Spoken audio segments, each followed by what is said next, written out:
Hey everybody, welcome to my channel, Jim Reads Too Slow. I, of course, am Jim. And week 2 of Horror Mayhem is over. Horror Mayhem, of course, is a month-long reading event created by the Bookish Bryants, focusing on short works of horror fiction, short being anything under 250 pages. Each week has its own theme, and week 2 was Gothic horror. And so I read Frankenstein, or the modern Prometheus, the original 1818 version of Mary Shelley's novel. This is the first time I've read this book, so I want to make clear that these are just first impressions. I don't want to say that I didn't like the book. I did enjoy reading it, but you'll see what I mean. First of all, I do want to say that I agree with Shawn D Standfast now that this is not really a horror story. It's a thriller for sure, but it is more of a science fiction story, a story in which science is mentioned a lot, but with no specifics. There are hints and a lot of ambiguity, but the events, the creation, the monster, all of that stuff supposedly are based on science. So I think the book is well written, despite the 18th century conversation style. It's easy to read and understand. It didn't take me that long to read it. The story is told in the form of letters written by a sea captain whose ship is trapped in the Arctic ice. He's writing letters to his sister back in England, and he's recounting the story that Victor Frankenstein has told to him after the captain and his crew have rescued Victor near death from an ice sheet, and they're nursing him back to health. The book really surprised me. It's completely different from what I expected. I did see tiny glimpses of the 1931 Frankenstein movie starring Boris Karloff as the monster, which really, that movie is our Frankenstein story. I mean, it seems to me that most of the Frankenstein stories that I've seen are based on that rather than Shelley's book so much.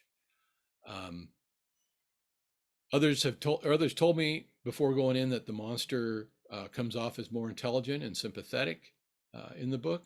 That's true. There are other major differences from what I expected. After reading this book, I tried to imagine a movie that would be faithful to it. I think such a movie would actually be unwatchable, at least by me. Victor Frankenstein, I found this monster creator, life giver.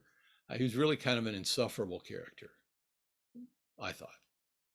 So I picture him in this imaginary faithful movie as kind of a male Marianne Dashwood from that portion of Sense and Sensibility where she's just obsessing nonstop on Willoughby.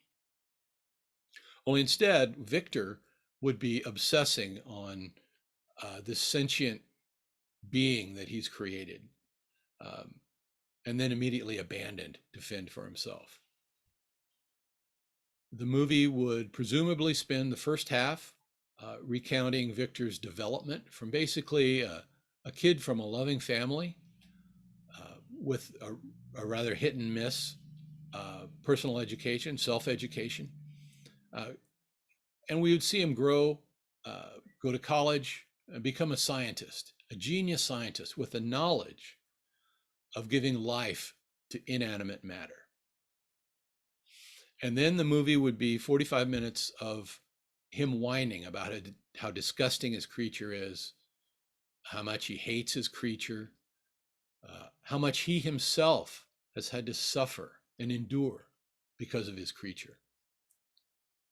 Now Victor's complaining and whining about his creature, feeling sorry for himself. It would, of course, be interrupted from time to time, interspersed with scenes of the creature getting a really hit and miss self-education to the point where it actually does become a monster. Now, no one that he encounters, and he himself does not consider him to be a human being. He's much too big and ugly to be a human being. The creature reasons then, and he does become an articulate, intelligent person. He reasons that if you're going to treat me like a monster, well, then I'll just become a monster. I'll act like that. And so, is the reader supposed to sympathize with Victor Frankenstein just because he feels bad about all the ugliness and death and misery that his actions have led to? I didn't really see him as a very sympathetic character. His creature, on the other hand, is a lot more sympathetic to me, although he does choose to do awful things. Victor could have prevented them if he had just been a little more aware and a little less self-absorbed. He is the worst parent imaginable. The creature just needed someone to talk to during his most formative moments, somebody to answer questions. Instead, Victor took one look at him as he's becoming a living creature, immediately changed his mind about creating life, and took off. He hopes, apparently, that his creature is just going to disappear. So the creature is left to learn to talk, to learn about human emotion, human relationships, to learn fire hot and other lessons like that. All this stuff on his own.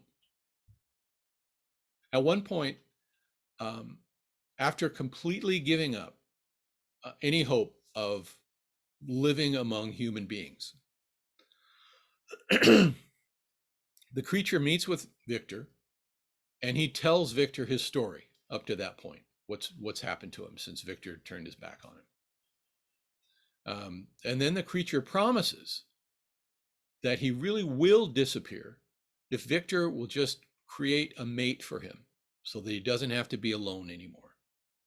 And these two, they will leave the world of humankind and they will go off on their own and no one will ever see them again.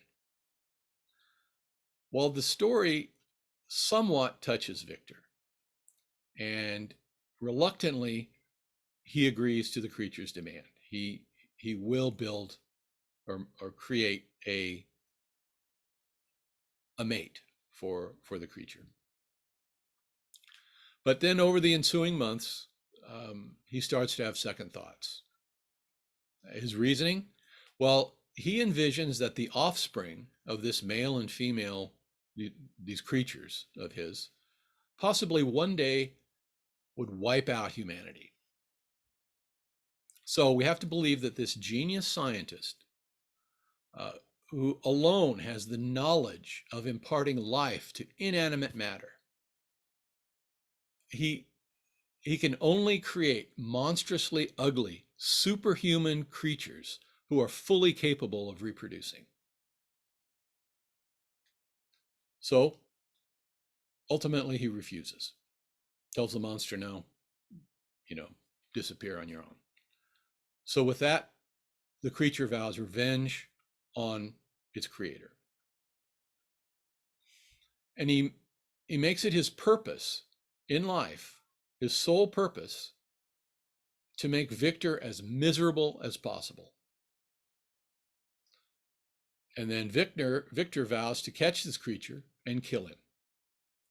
And so the creature leads Victor on a chase into and through the frozen north for the remainder of the story. Like I said, I hope to read it again, and I hope I feel differently about some of the characters, but that was Frankenstein, first impressions. And now I can say I've read it. So from that, I went on to Young Goodman Brown, a short story by Nathaniel Hawthorne, published in 1835.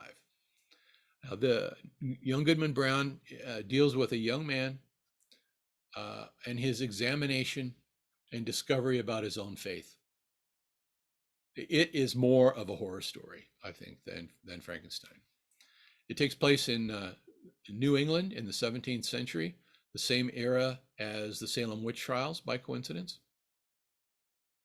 And I think it really attacks a culture in which faith or morality can be merely a facade that people are expected to put on, to display, while their actual personal faith or morality can be weak, non-existent, or totally different from the public, what's presented publicly.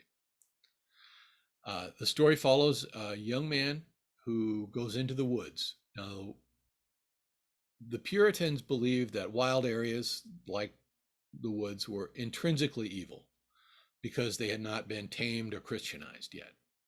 That's where the savages lived, the devil worshippers, etc. So this young man goes into the woods, whether he really does or he just dreams that he does. He goes into the woods to meet the devil.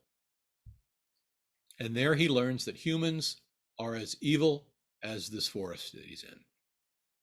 No one really is what they appear to be.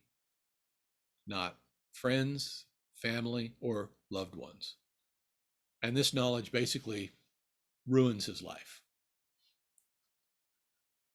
So that is my week 2 horror mayhem reading. I had a lot of other reading. Like I said before, we had the family reading of the Maltese Falcon. That's going really well. I'm still hanging in there with Cities of the Red Knight, and as well as The Eye of the World, and I'm loving that. I'm reading that a few chapters a night. It's going really well. So next week, or the week we're just beginning now, week 3 of Horror Mayhem, we'll focus on cosmic horror. And I intend to read The Harbor Master by Robert W. Chambers and Fishhead by Irvin S. Cobb, 2 stories that, as I understand it, had a lot of influence over H.P. Lovecraft. So until next week, and I can wrap up week 3, have a good one, BookTube.